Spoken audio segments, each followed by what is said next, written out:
2 million Panamanians are registered to vote in Sunday's presidential election. Reports say this is likely to be Panama's closest race in the past 2 years. 7 candidates are on the ballot, but 3 of them are so close in the polls that any of them could become the next leader of the Central American nation. CCTV's Nitza Soledad Perez reports. Leading the polls, but not by much, is a ruling Democratic Change Party candidate, José Domingo Arias. The 50-year-old former textile industry businessman was housing minister before being chosen by his party to run with Marta Linares de Martinelli, the wife of outgoing President Ricardo Martinelli, as his running mate. You will be able to choose among those who represent old politics, who always govern with their own interest in mind, or those who represent new politics, who can and will help Panama advance even more.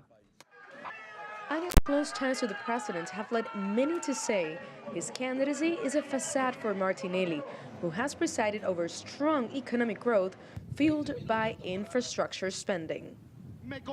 Right behind him is the moderate leftist ex-Panama City Mayor Juan Carlos Navarro of the Democratic Revolutionary Party.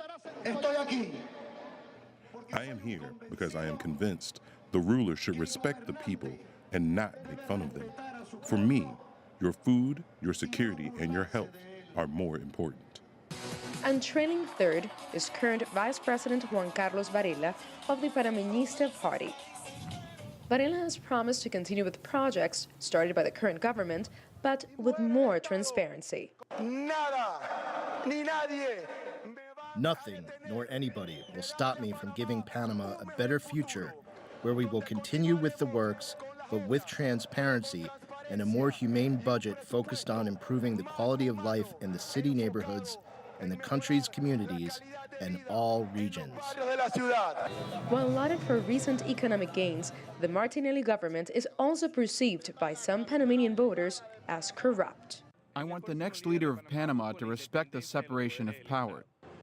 Some of the main issues concerning the Panamanian electorate are public insecurity and the growing food prices. The basic food basket went up $20 in 1 year.